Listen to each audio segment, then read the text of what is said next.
Bonjour, c'est Anne-Sandrine Di Girolamo au micro des Ondes de Limo, le podcast immobilier attentif et curieux. Certaines professions ne relevant pas de la loi Hoguet redoublent en ce moment de velléité et d'ambition. Notaire sur le marché de la transaction, commissaire de justice sur le marché de la gestion de biens par exemple. Que penser de ces velléités et surtout comment les agents immobiliers peuvent-ils réagir et réitérer la preuve de leur valeur ajoutée?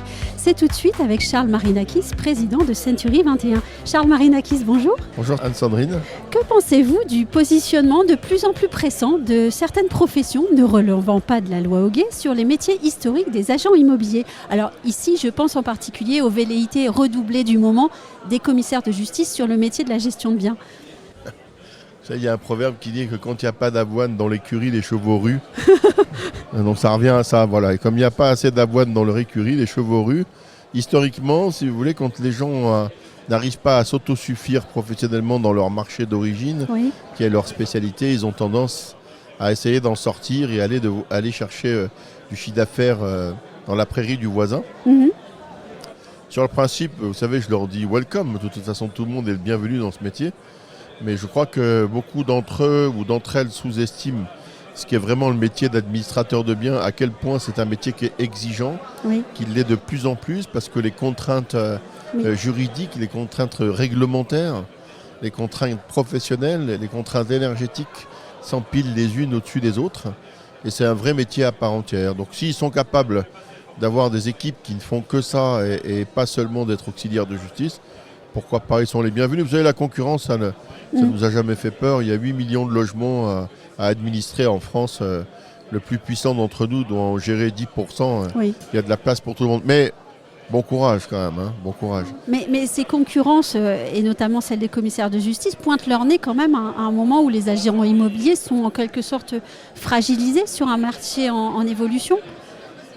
Alors je ne pense pas qu'on soit fragilisé sur l'administration de biens, sur la gestion locative. On n'est pas fragilisé, je dirais presque l'inverse, parce que cet empilage, si vous voulez, de réglementation, il est un peu effrayant pour le particulier qui administrait son bien lui-même. L'exigence de la rédaction des baux, les conditions de renouvellement, les plafonnements de loyer, encore une fois les contraintes énergétiques, la rénovation, etc. sont des sujets que le commun des mortels n'est pas forcément à même d'appréhender. Donc on a plutôt tendance à voir des clients qui viennent ou qui reviennent voir des administrateurs de biens. Donc, ce marché-là, pour moi, il n'est pas en récession, je dirais presque loin de là, pour la partie administration de biens. Évidemment, il n'en est pas de même pour la transaction. Mais... Oui, je parlais des agences immobilières, en fait. En général, qu'elles pratiquent les deux. Oui, mais vous savez, écoutez, on n'est peut-être pas plus intelligent que les autres, mais on n'est pas plus bête que les autres. Et si demain, qui d'un notaire ou qui d'un huissier de justice débarque sur le marché de la transaction et fait 3 fois mieux qu'un agent immobilier qui est implanté là depuis 20 ans, ce serait un peu vexatoire. Ça veut dire qu'on ne fait pas bien notre métier depuis la nuit des temps. Et moi, j'y crois pas. Les solutions miracles ou magiques, il n'y en a pas. Vous savez, les difficultés auxquelles nous sommes confrontés, qu'est-ce qui ferait qu'un notaire ou qu'un auxiliaire de justice n'y soit pas confronté ? La seule différence, c'est que nous avons le background et l'expérience et que lui, il ne l'a pas.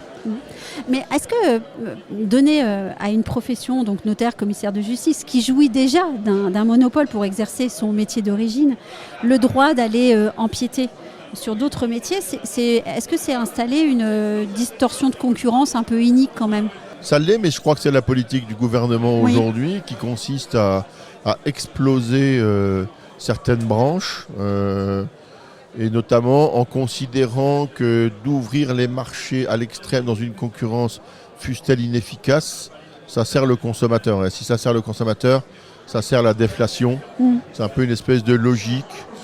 Pour l'instant, elle n'a pas fait la preuve de son efficacité, on va dire ça comme ça, quels que soient les secteurs d'activité ou les segments de marché.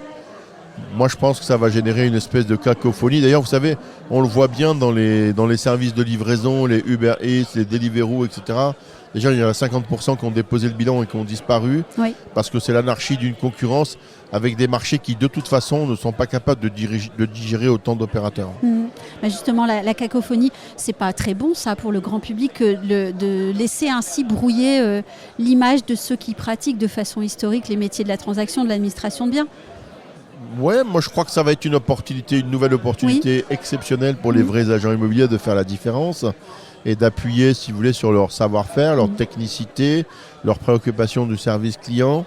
Faire la preuve de leur plus-value. Leur plus-value, leur connaissance du marché, leur capacité à évaluer une valeur locative pour les administrateurs de biens, un prix de cession, une estimation pour les ventes. Donc non, je crois qu'il faut accepter cette concurrence-là. Au fond de moi, je pense qu'elle sert personne, je vous le dis, mais puisqu'elle elle doit exister, autant lui trouver un effet bénéfique. Et moi, je crois que l'effet bénéfique qu'on en tirera, c'est que les consommateurs, parce que finalement, le plus important, c'est la vie du client in fine. Je crois que le client saura faire la différence. Et ça, finalement, ce sera, là, en revanche, je suis sûr de moi, ce sera très souvent à notre profit quand même. Une dernière question. Vous êtes le président de Century 21, donc vous avez une vision très haute de la question. Dans la rue, mon agence immobilière et ce commissaire de justice qui commence à aller empiéter sur mon travail et sur mon marché, comment est-ce que je réagis ? En continuant à faire mon métier tout à fait normalement. Vous savez, moi je suis agent immobilier depuis un peu plus de 30 ans. Alors de la concurrence, j'en ai vu s'organiser, j'en ai vu s'installer dans tous les formats, tous les modèles, toutes les couleurs, toutes les tailles. Puis j'existe encore et je suis un homme heureux de diriger probablement le plus grand réseau de France. S'il y avait encore une fois, ne prenez pas les agents immobiliers pour des imbéciles. S'il y avait une façon exceptionnelle ou une magie ou une potion magique qui fasse qu'on puisse exercer ce métier différemment ou 100 fois mieux que nous, il y a belle lurette qu'on l'aurait trouvé. Donc c'est pas le cas. Donc non, j'ai vu toutes les formes. Vous savez, ils seront moins nombreux que les agents mandataires. Les agents mandataires sont arrivés sur le marché, ils nous ont expliqué qu'on allait être disruptés. La réalité, c'est que les agents immobiliers font encore 75% du marché des transactions intermédiaires. Donc, non, ça, c'est de la gesticulation qui m'a jamais fait peur. Merci beaucoup, Charles Marinakis. Merci, Anne-Sandrine.